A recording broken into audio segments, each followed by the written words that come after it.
তুমি কে আমি কে খয়রাতি খয়রাতি তুমি কে আমি কে খয়রাতি একে দফা একে দাবি মানতে পারলে সওয়াব পাবি একে দফা একে দাবি মানতে পারলে সওয়াব পাবি না মানিলে দোজখে যাবি না মানিলে দোজখে যাবি না মানিলে দোজখে যাবি একে দফা একে দাবি মানতে পারলে সওয়াব পাবি তুমি কে আমি কে খয়রাতি সুপ্রিয় দর্শক মন্ডলী, সারা দেশের মানুষ যে যেখান থেকে পারছি তাদের দাবি দাবা নিয়ে সরকারের কাছে উত্থাপন করছে। এরই মধ্যে ঘটে গেছে এক আশ্চর্য ঘটনা। আজকে দাবি দাবা নিয়ে রাস্তায় নেমেছে দেশের ভিক্ষুক সমাজ। চলুন দেখে নেই তাদের দাবিগুলো কি কি। আচ্ছা খয়রাতি মহোদয়, আপনাদের সাথে কি একটু কথা বলতে পারি? অবশ্যই। আপনাদের দাবিগুলো কি কি? আমাকে প্রথম দাবি আমাকে কাছে মাপ চাওয়া যাইবে না। ঠিক বুঝলাম না। আরে আপনি বোঝেন না, খয়রাত চাইলি যে আল্লাহর রাস্তা কয়টা খয়রাত দেন, বাবা মাফ করো, এই মাপ আমাকে ধরে চাওয়া যাইবে না, এটা আমাকে প্রথম দাবি। মাফ করলে কি আমরা হ্যাট বলবনি? না মাফ করলে এই তুই কথা কম বল, হ্যাঁ বলবো নি। আচ্ছা আপনাদের দ্বিতীয় দাবিটা বলুন। আমাকে কয়েন দেওয়া যাবে না। কয়েন দেওয়া যাবে না মানে? আরে বাবা কয়টা খয়রাত চাইলে একটা কয়েন উড়িয়ে টাং করিয়ে আমাকে ওই থালের উপর হালায়, এতে আমাকে থালের খ্যাতি হয়, থাল ভাঙিয়ে যায়। 3 মাসও একটা থাল লইয়ে খয়রাত করতে না, হেলাকে থাল নষ্ট হয়ে যায়। ওস্তাদ হেদিন আর নতুন মেলামাইন প্লেট আকারে ভাঙ্গেছে। আর মেলামাইন পেলে সেদিন ভাঙছে, তোর কথা বোঝা যায় না, তুই চুপ থাক।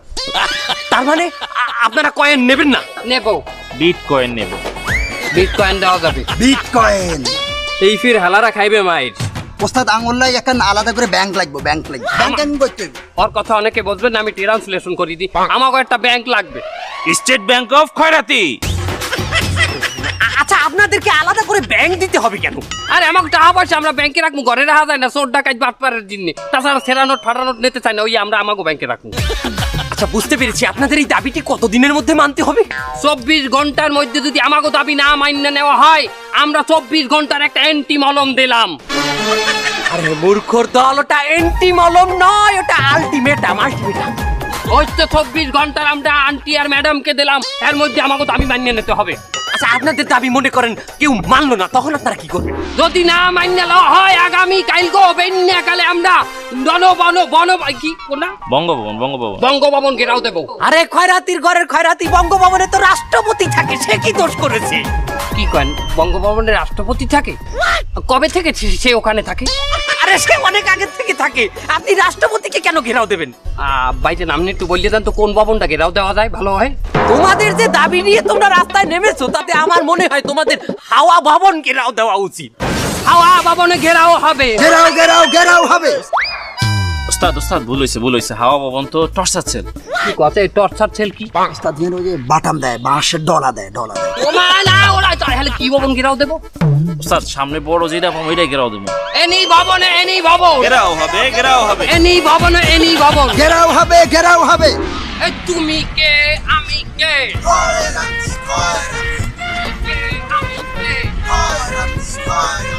একে দফা একে দাবি। এনি ভবন ঘেরাও হবে। এই ভিক্ষুকরাও দেখি এখন আগো দাবি লইয়ে নামছে। এখন যেই শাহবাগে যায় হেই এক দাবি লইয়ে যায়, এই দাবি পূরণ করে। তা আমরা এই ব্যাটারি চালিত রিক্সাওয়ালারা দোষটা করলাম কি? আমরা বছরের পর বছর এই ব্যাটারি চালিত রিক্সা দিয়ে লাঞ্ছিত, বঞ্চিত, অপমানিত হয়েছি। না এখন আমাকেও আন্দোলনে নামা লাগবে। এই আমি একটা লাইভ করে সবাই একত্রিত হইতে কই। সুপ্রিয় আবার ব্যাটারি চালিত ভাই ও বোনেরা, তোমরা ইতিমধ্যে জেনেছো শাহবাগে একটা মামুর বাড়ির আবদার প্রতিষ্ঠা হয়েছে। এইনে যে যা চায়, যে যা দাবি করে সেটাই পায়। তো আমরা সিদ্ধান্ত নিচ্ছি, আমরা ব্যাটারি চালিত রিক্সাওয়ালারা কেন বসে থাকবো? তোমাদের কাছে আমার অনুরোধ রইল, এই বৈষম্যকারী রিক্সা আন্দোলনের সমন্বয়ক হিসাবে আমি ঘোষণা দিলাম, তোমাদের যার যত ব্যাটারি আছে তাই নিয়ে রওনা দাও শাহবাগের উদ্দেশ্যে। আমরা আমাদের ব্যাটারি চালিত রিক্সারে জাতীয়করণ করিয়ে ছাড়বো। এবারে তুই নাম, আমার শাহবাগে যাওয়া লাগবে না। আপনি মুরব্বী মানুষ এই লাইভ কি ভাওতাবাজি শুরু করছেন? আমার গন্তব্যে দিয়েছেন। তুই বুড়া বেটাগুলোকে বেহাতবি করো। আমরা রিক্সাওয়ালা দেখে কি আমাকে কোনো সম্মান নাই? সম্মানিত ভিউয়ার্স, আপনারা দেখতে পাইছেন এই অসভ্য চ্যামড়া, এই অসভ্য চ্যামড়া আমার গায়ে হাত দিচ্ছে, আমাকে অপমান করছে।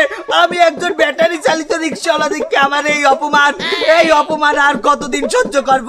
এই নির্মম দৃশ্য দেখার পরেও যদি আপনাদের হৃদয়ে রক্তকরণ না হয়, তাহলে এই ব্যাটারি চালিত রিক্সা সমাজ আর জীবনের সামনে আগাইতে পারবে না।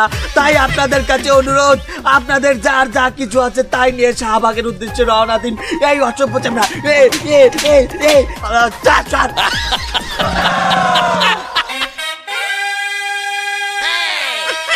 হ্যালো ভিউয়ার্স, আপনারা কি দেখছেন কে কাকে মারছে? লাইন কোথায় দেখি গেছে? ও না, লাইভ তো হয়ে করছে, মোবাইল নাই। এখন কোন জমানায় আইলাম আল্লাহ? তুমি কে আমি কে? ব্যাটারি ব্যাটারি দাবি মোদের একটাই, জাতীয় বাহন রিক্সা চাই। তুমি কে আমি কে? ব্যাটারি ব্যাটারি দাবি মোদের একটাই, জাতীয় বাহন রিক্সা চাই। জাতীয় বাহন রিক্সা চাই। দাবি মোদের একটাই। সুপ্রিয় দর্শক মণ্ডলী, আমরা দেখছি রিক্সাওয়ালারাও তাদের দাবি নিয়ে রাস্তায় নেমে গেছে। চলুন আমরা দেখে নেবো তারা কোন দাবিতে রাস্তায় নেমেছেন। এই যে ভাইজান, আপনারা কোন দাবিতে রাস্তায় নেমেছেন আমাদেরকে একটু বলবেন? আমাদের অনেক দাবি, কিন্তু আমার প্রথম দাবি হইছে আমাগরে পাইলটের সমান মর্যাদা দিতে হইবে। পাইলটের সমান মর্যাদা দিতে হবে মানে? এই যে একজন বিমান চালক, হে বিমান কি করে? চালায়। আর যে একজন রিক্সা চালক, সে রিক্সা কি করে? চালায়। দুইজনই যেহেতু চালক, তাহলে আমরা কেন রিক্সাওয়ালা মামা হব আর তারা কেন পাইলট হবে? এই বৈষম্য কেন? আচ্ছা ঠিক আছে, বুঝতে পেরেছি। আপনাদের কি আর কোনো দাবি আছে? আমার কাছে আসেন, আমাদের একটাই দাবি, আমাদের রিক্সাকে উবার পাঠাওতে অ্যাড করতে হবে। রিক্সাওয়ালারাও ডিজিটাল হয়ে যাচ্ছে। ভাইজান, আপনাদের আর কোনো দাবি আছে কি? অবশ্যই আছে। আমাদের আরো একটা দাবি, আমাদের রিক্সার ভাড়া কোনো প্যাসেঞ্জার ঠিক করতে পারবে না। আমাদের রিক্সার ভাড়া আমরা ঠিক করব। যদি বলি ভাড়া 300 টাকা, 300 টাকাই দিতে হবে, অন্য কোনো কথা চলবে না। আপনাদের কি দাবি এখানেই শেষ নাকি আর কোনো দাবি আছে আপনাদের? আমাদের এক এলাকার রিক্সা অন্য এলাকায় যাইতে পারবে না। মানে একজন লোক যদি এক এলাকা থেকে 2-3 এলাকা পার হয়ে অন্য কোথাও যায়, সেখানে সে কিভাবে যাবে? আমার কাছে আসেন, এক প্যাসেঞ্জার এক এলাকা থেকে 2-3 এলাকা পরে যেতে চাইলে তাকে ট্রানজিট নিয়ে যেতে হবে। কথা বলেন না কেন? আচ্ছা, এই ট্রানজিট মানে কি আমাকে একটু বুঝিয়ে বলুন। ট্রানজিট মানে হলো এক এলাকার সীমানা শেষ হলে সে ওই রিক্সায় আর যেতে পারবে না, ওখান থেকে আরেক রিক্সা করে যেতে হবে, আর সেই রিক্সা আমরাই ঠিক করে দেব। ভাইজান, আপনাদের কি আর কোনো দাবি আছে? আমাদের রিক্সার জন্য বিমানবন্দরের ব্যবস্থা করতে হবে। কথা বলেন না কেন? কি বিমানবন্দর মানে? আপনাদের বিমানবন্দর কেন লাগবে?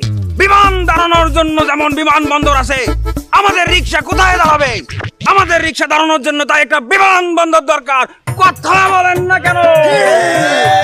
আরে অশিক্ষিত মূর্খ, তাহলে আপনারা তো রিক্সা বন্দর চাইবেন, আপনারা কেন বিমানবন্দর চাইছেন? আরে ভাই, রিক্সা বন্দর বললে ভালো শোনায় না, বোঝেন না কেন? বিমানবন্দর ভালো শোনায়। কথা বলেন না কেন? বস, পিছনের ওই দুটোরও তো খয়রাতি আন্দোলনেও দেখলাম, ওরাও সেই পিছনেই ছিল, আবার এই জায়গাও পিছনে। মুরব্বি মুরব্বি, সামনে আন, সামনে আন, সামনে আন। এই যে মুরব্বি, আপনাদের দুজনকে আমি কিন্তু ওই খয়রাতি আন্দোলন আমি দেখছিলাম, আপনারা এই রিক্সা আন্দোলনে কি করে এলেন? আমরা বিভিন্ন রূপে ফিরে আসবো। বিভিন্ন রূপে আসবেন মানে? আপনারা কি রিক্সা চালক নাকি? আমরা ফুল টাইম খরাত করি, পার্ট টাইম রিক্সা চালাই। পার্ট টাইম রিক্সা মানে? বন্যায় রাস্তাঘাট বেগদিন ডুবি গেছে, আমরা দিয়ে বই ভিক্ষা করি, এই জায়গাও ডুবি গেছে, ডুবি ডুবি ভিক্ষা করি, তাই পার্ট টাইম রিক্সা চালাই। তা মনে করেন যে রিক্সাও ডুবে গেল, তাহলে আপনি কি করবেন? বিমান চালাই আমরা। সুপ্রিয় দর্শক মণ্ডলী, আপনারা দেখছেন বিভিন্ন রূপে তারা ফিরে আসছেন। তারা কখনো খয়রাতির দাবি নিয়ে, কখনো বা রিক্সার দাবি নিয়ে ফিরে আসছেন। তারা বিভিন্ন ধরনের আন্দোলনের দাবি নিয়ে তারা রাস্তায় চলে এসেছে। আমরা দেখে নেব পরবর্তী আন্দোলন কারা দেয়। চল। তুমি কে আমি কে? কাজের বউ, কাজের বউ, তুমি কে আমি কে? কাজের বউ, কাজের বউ, দাবি মোদের একটাই, মালিকের বউ হতে চাই। দাবি মোদের একটাই, মালিকের বউ হতে চাই। মালিকের বউ হতে মন্ডলী চাই। সেবা টিভিতে আপনাদের স্বাগতম। চারিদিকে চলছে আন্দোলনের গণজোয়ার, যে যেভাবে পাচ্ছে তাদের দাবি দাওয়া নিয়ে রাস্তা নামছে এবং সেগুলো পূরণ করার লক্ষ্যে আন্দোলন করে চলেছে। এখানে আমরা দেখতে পাচ্ছি কিছু কাজের বুয়া রাস্তা দাঁড়িয়েছে, চলুন দেখে আসা যাক তাদের দাবিগুলো। এই যে চাচ্ছি, আমাগো প্রথম দাবি আমরা যেই বাসায় কাম করি এই মালিকের বউ সমান মর্যাদা আমাগো দিতে হইবে। কেন মালিকের বউ সমান মর্যাদা আপনার কেন দেওয়া লাগবে? একটা বউর কাম কি? এই বাসা বাড়ি সংসারের কাজগুলো দেখা। এইগুলাই তো আমি হরি। মালিকের বউ কি হরে? একটা ছোপার উপরে বই এত বড় একটা রিমোট লই এস্টার জলসা ধরাই বইতে। আহা চাচি, তার জন্য তো আপনি একটা বেতন পান। আরে মিয়া, আপনি বুঝেন না হুদা বেতনটাই কি আমাকে জীবনের সবকিছু? দেনা পাওনার সাথে আমাকে অধিকারের একটা বিষয় আছে না? আমাকে তো একটা অধিকার আছে। না তাও একটা কথা। আচ্ছা চাচি, আর কি কি দাবি আছে বলুন। আমাগো আরোগ্য দাবি আমাগো যদি কোনো ব্যাচেলার বাসায় কাম না এই ব্যাচেলার গুলোকে আমাগো কলমা কাটবেন হাই দিয়ার পরে কামে নেওয়া লাগে। সে কি ব্যাচেলারের সাথে আবার কাবিন করবো কেন? এই মেয়ে, আপনি বুঝেন না আমাকে নিরাপত্তার একটা ব্যাপার আছে না? যখন তখন আমাকে উপরে নাশকতা হইতে পারে না। আর ওই যদি কাইবেন করে বিয়ে করে লয় হেলে দিই যখন তখন আমরা ওর লগে নাশকতা করতে পারবো, ও কিছুই করতে পারবে না। তা বুঝলাম চাচি, আর কি কোনো দাবি আছে? আমার আরোগ্য দাবি আমার বাপু 5টা গুলাগারা, আমি যে বাসায় কাম হরমু সেই বাসায় আমার 5টা গুলাগারা লই যাবো। ওই বাসার ম্যাডামে মালিকের বউটা আমার গুলাগারা দেখভাল করবে। মালিকের বউ আপনার বাচ্চা দেখাশোনা করবে কেন? ওই মালিকের বউ হ্যাঁ গুলাগারা হইবে শিক্ষিত আর আমার পোলাপান হইবে কুখ্যাত, সেটা তো হবে না। তাও একটা কথা। আচ্ছা চাচি, আর কি কি দাবি আছে বলুন তো। আমার দাবি দাবা আমি সবই খুললে কইছি, ইউ আন্ডারস্ট্যান্ড? প্রচেষ্টা না চাচি, ওরে আন্ডারস্ট্যান্ড হবে। আচ্ছা ওইটি। আচ্ছা চাচি, আপনাদেরকে অসংখ্য ধন্যবাদ। এক দফা এক দাবি মানতে হবে মানতে হবে। তুমি কে আমি কে নাইট গার্ড নাইট গার্ড আমি কে তুমি কে নাইট গার্ড নাইট গার্ড তুমি কে আমি কে নাইট গার্ড নাইট গার্ড এক দফা এক দাবি মানতে হবে মানতে হবে। তুমি কে আমি কে নাইট গার্ড নাইট গার্ড এক দফা সুপ্রিয় দর্শক মন্ডলী, দেশের নাইট গার্ডরা আজকে দাবি নিয়ে রাস্তায় নেমেছে। চলুন দেখে নিই তাদের দাবিগুলো আসলে কি কি। এই যে বুড়া কাকা, আপনি একটু আমাদেরকে জানাতে পারেন আপনাদের কি কি দাবি নিয়ে আপনারা আন্দোলনে নেমেছেন? আমাদেরকে একটু জানান। আমার দাবি একটাই, আমি 25 বছরের রাইট ডিউটি করতেছে, এখান থেকে পদোন্নতি দিয়ে আমাকে সেনাবাহিনীতে জয়েন করাতে হবে, তাও কর্নেল পদে, এবং সেখান থেকে পরের দিন রিটায়ার করে দিতে হবে। আমি 60 লক্ষ টাকা পাবো, সেই 60 লক্ষ টাকা ডিপোজিট করে আমি চলে যাবো নরওয়েতে।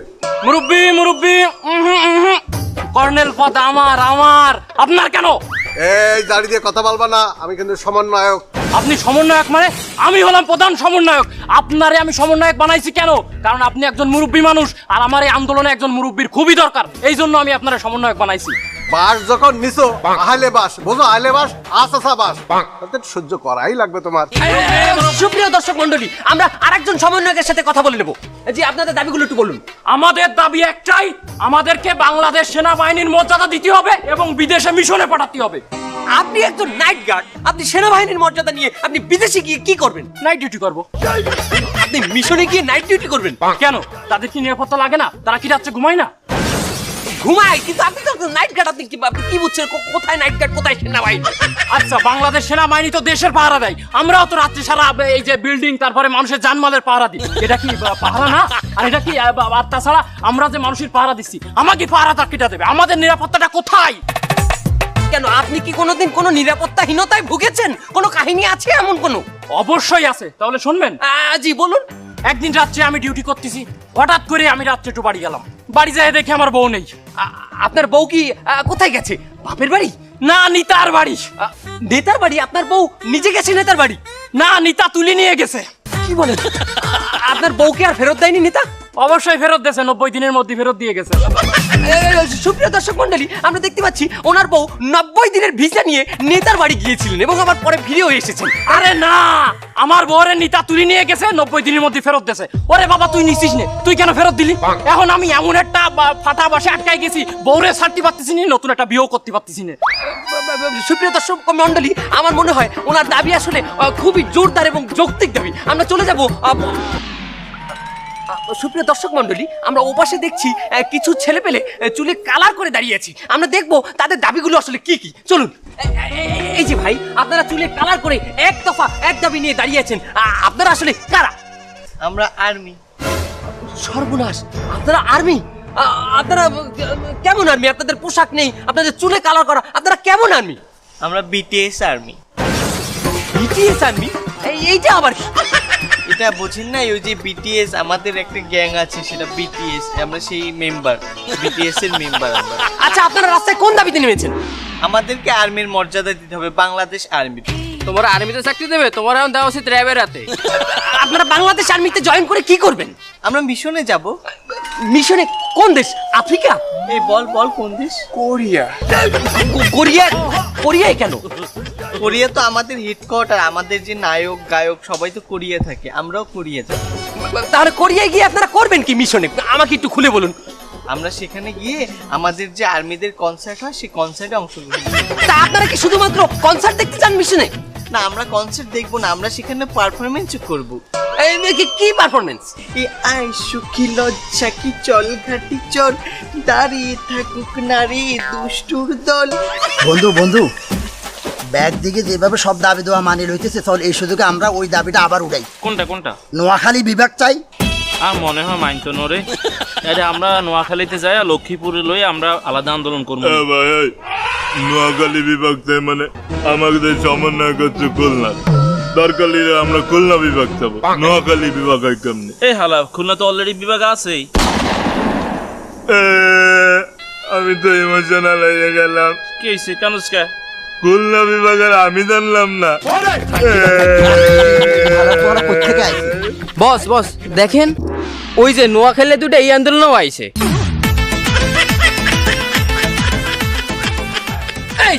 এই মুরব্বী, আপনারা না খয়রাতি আন্দোলনে ছিলেন? আপনারা তো রিক্সা আন্দোলনও আপনাদেরকে আমি দেখেছি। আপনারা নাইট গার্ডের মধ্যে কি করছেন? আমরা বিভিন্ন রূপে ফিরে আসবো। সুপ্রিয় দর্শক মন্ডলী, সারা দেশের মানুষ বিভিন্ন যৌক্তিক এবং অযৌক্তিক দাবি নিয়ে রাস্তায় নামছে, কিন্তু প্রত্যেকটা দাবিতেই এনাদের মতো কিছু ভাইরাস সব দাবিতেই উত্থাপন করছে তাদের নিজস্ব কিছু দাবি। আপনারা এদেরকে চিনে রাখুন এবং এদেরকে পাইলে ধরিয়ে দিন। সুপ্রিয় দর্শক মণ্ডলী, রাষ্ট্রের এই ক্রান্তি লগ্নে দেশের বিভিন্ন জায়গা থেকে বিভিন্ন ধরনের মানুষ তাদের যৌক্তিক অযৌক্তিক দাবিগুলো নিয়ে রাস্তায় আন্দোলনে নামছে। কিন্তু একটিবার কি আমরা ভেবে দেখেছি যে আমাদের দেশের এই চরম অবস্থার ভিতর থেকে আমাদের এই ব্যক্তিক দাবিগুলো কতটা যৌক্তিক?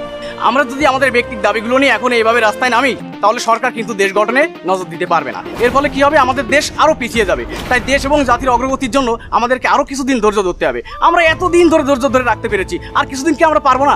এই দেশ গঠন আমাদের সবার অধিকার এবং দায়িত্ব থেকে আমাদেরকে এগিয়ে আসতে হবে, দেশ গঠনে সহায়তা করতে হবে। আপনি কি দেশ সংস্কার চান, নাকি আপনার ব্যক্তির দাবিগুলো নিয়ে পেশ করতে এখন রাস্তায় নামতে চান? এটা আপনি এখন ডিসিশন নিন।